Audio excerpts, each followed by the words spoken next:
దేవునికి స్తోత్రం. ఈ వర్తమానం వింటున్న ప్రియులైన మీ అందరికీ మన ప్రభువును రక్షకుడిని యేసుక్రీస్తు నామములో శుభాలు వందనాలు తెలియజేస్తున్నాను. ఈనాటి ధ్యానం కొరకు హెబ్రీలకు రాసిన పత్రిక, అపోస్తలుడైన పౌలు హెబ్రీలకు రాసిన పత్రిక 2వ అధ్యాయము 9వ వచనం చూసుకుందాం. 9వ వచనములో మొదటి 2 లైన్లు చదువుకొని ఆ మాటలు మనం ధ్యానం చేద్దాం. హెబ్రీలు రాసిన పత్రిక 2వ అధ్యాయము 9వ వచనం. దేవుని కృప వలన ఆయన ప్రతి మనుష్యుని కొరకు మరణము అనుభవించినట్లు. చాలా ప్రియులరా, ఇక్కడ మనం గమనించినట్లయితే ఈ 2 లైన్స్లో ప్రభువైన యేసుక్రీస్తు గురించి ఈ వచనం తెలియజేస్తుంది. ప్రభువైన యేసుక్రీస్తు ప్రతి మనుష్యుని కొరకు మరణము అనుభవించారు. ప్రతి మనుష్యుడు.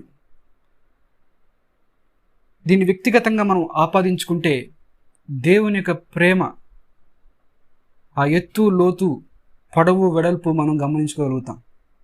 ప్రతి మనుషుని కొరకు, అనగా నా కొరకు అని ఎవరికి వారు విశ్వసించినట్లయితే ఎంతో అద్భుతంగా ఉంటుంది. ప్రతి మనుష్యుని కొరకు ఆయన మరణం అనుభవించారు. దేవుని లేఖనం చూసినట్లయితే ఎందుకు ఆయన ప్రతి మనుష్యుని కొరకు మరణము అనుభవించాల్సి వచ్చిందంటే, రోమాపత్రిక 3వ అధ్యాయం 23వ వచనంలో అందరూ పాపము చేసి దేవుడు అనుగ్రహించు మహిమను పొందలేకపోతున్నారు. దేవుడు ఇచ్చు మహిమను పొందుకోలేని దౌర్భాగ్యులుగా, బలహీనులుగా ఉంటున్నారు. కారణం అక్కడే ఉంది, పాపము చేసి. అంత మాత్రమే కాదు, రోమాపత్రిక 6వ అధ్యాయము చివరి వచనంలో కూడా ఈ మాట ఉంటుంది, పాపము వలన వచ్చు జీతము మరణము. ఒకటి మనం గమనించినట్లయితే అందరూ పాపం చేశారనగా మానవాళి, స్త్రీ పురుషుడు, కుల మత భేదం లేకుండా, అగ్ర వర్ణాలని తక్కువ కులాలని ఏమీ భేదం లేకుండా దేవుని దృష్టిలో మనిషిగా పుట్టిన ప్రతి వ్యక్తి పాపం చేశారని, పాపం వల్ల వచ్చు జీతం అయిన మరణానికి లోనై ఉన్నారని దేవుని లేఖనాలు ఘోషిస్తున్నాయి. మనం గమనించినట్లయితే ఆయన మరణం అనుభవించడానికి కారణం పాపము. అయితే మనం మరణము అనగానే కేవలం భౌతికమైన మరణాన్ని గురించే ఆలోచన చేస్తూ ఉంటాం.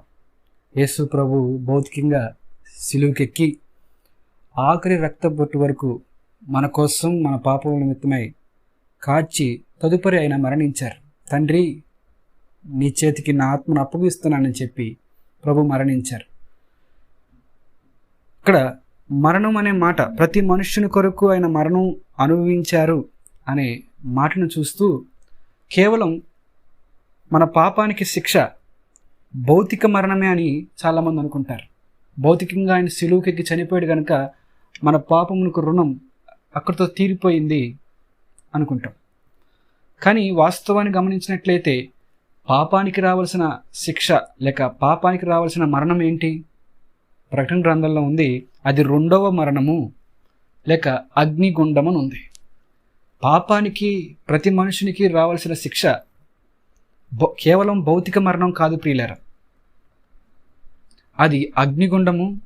దాన్ని బైబిల్ 2వ మరణము అని చెప్తా ఉంది.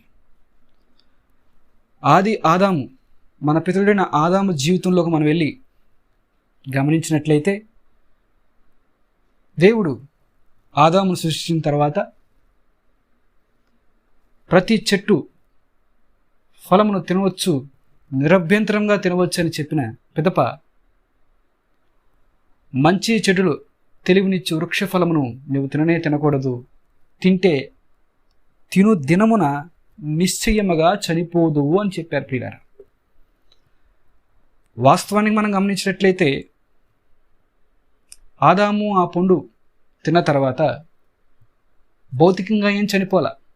ఆ పండు తిన్నాక 930 సంవత్సరాలు ఆదాము భౌతికంగా బ్రతికే ఉన్నాడని దేవుని లేఖనాల్లో మనం గమనించవచ్చు. ఆది కాండంలో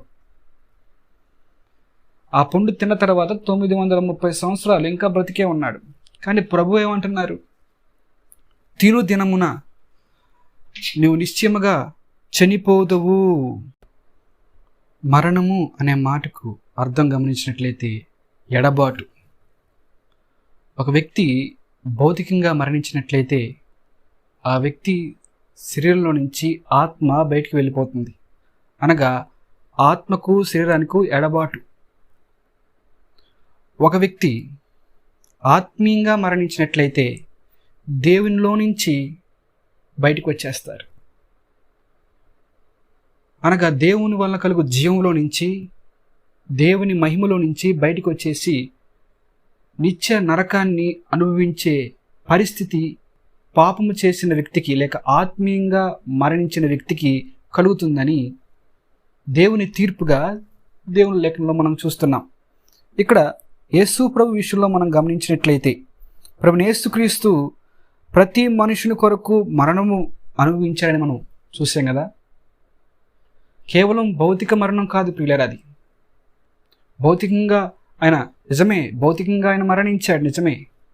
కానీ మనం ఆ శిలువ ఘట్టాన్ని జాగ్రత్తగా గమనించినట్లయితే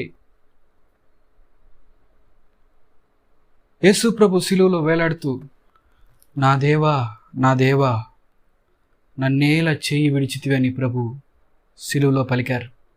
యేసు ప్రభు యొక్క జీవితాన్ని మనం గమనించినట్లయితే ప్రియులరా, ఈ భూమి మీద ఆయన బ్రతికిన దినములన్నీ తండ్రి తండ్రి అని దేవుని గురించి సంబోధించారు. నా తండ్రి నేను ఏకమై ఉన్నాము, నా తండ్రి నాకు ఏదైతే చెప్తారో దాన్ని నేను చేస్తూ వచ్చాను, ఇప్పుడు దాకా చేస్తాను అని యేసు ప్రభు అనేక సార్లు లేఖనాల్లో చెప్తూ వచ్చారు. కానీ ఆ శిలువ మీద ఆ మాటను మనం గమనించినట్లయితే నా దేవా నా దేవా నన్నేలా చేయి విడిచితివి. అక్కడ ఒక ఎడబాటును మనం చూస్తున్నాం. తండ్రికి కుమారునికి, ప్రభువైన యేసుక్రీస్తుకును తండ్రికి ఒక ఎడబాటు వచ్చింది. కారణం మనం గమనించినట్లయితే యెషయా గ్రంథం 53వ అధ్యాయంలో 6వ వచనంలో యెహోవా మన అందరి దోషమును అతని మీద మోపెను, ఎందుకంట మనమందరము గొర్రెల వలె త్రోవ తప్పిపోతిమి, మనలో ప్రతి వాడును తనకిష్టమైన త్రోవకు తొలిగెను, యెహోవా మనందరి దోషమును అతని మీద మోపెను. మన ప్రభువైన యేసుక్రీస్తు మీద గొర్రెల వలె తప్పిపోయిన మానవాళి పాపమంతయు యేసు ప్రభు మీద మోపబడింది. మనం చెప్పుకున్నాం, పాపమునకు జీతం ఏంటి? మరణము లేక ఎడబాటు, దేవుడి నుంచి సంపూర్ణమైన ఎడబాటు. అదే సిలువలో యేసు ప్రభుకు జరిగింది ప్రియులారా. యేసు ప్రభు పరిశుద్ధుడైనప్పటికీ, నీతిమంతుడైనప్పటికీ, ఏ పాపము చేయని నిర్దోషమైన గొర్రెపిల్ల అయినప్పటికీ మన అందరి దోషము పాపము, మన క్రియల ద్వారా తలంపుల ద్వారా చేసిన ప్రతి పాపము ప్రభువు మీద మోపటం బట్టి దేవుడి నుంచి, తండ్రి నుంచి ఎడబాటు ప్రభువైన యేసుక్రీస్తు కలిగింది. అందుకే అంటున్నాడు, నా దేవా నా దేవా నన్నేలా చేయి విడిచితివి. నాదేం ప్రియరా, మరణం అంటే అది. యేసు ప్రభు ఆ సిలువలో ఆ శిక్షను, మనకు రావాల్సిన నిత్య శిక్షను, నరక శిక్షను అనుభవించాడు. దుఃఖమును, అవమానమును ఆయన భరించాడు. దేవుడి నుంచి, తండ్రి నుంచి సంపూర్ణమైన ఎడబాటునైన ఆ నరకాన్ని సిలువలో ఆయన రుచి చూశాడు. ఎట్లా? ఆయన కేవలం మనుషుడు మాత్రమే కాదు, ఆయన దేవుడు కాబట్టి. ఆయన దేవుడు కాబట్టి మనకు రావాల్సిన శిక్షణ అంతటినీ ఆ సిలువలో ఆయన భరించగలిగాడు. మన ప్రభు మనల్ని ఎంతగానో ప్రేమించారు. భౌతిక మరణం ఒకవేళ మన కోసం 100 సార్లు చనిపోవలసి వచ్చినా ఆయన మరణించేవారు. కానీ తండ్రితో ఎడబాటంటే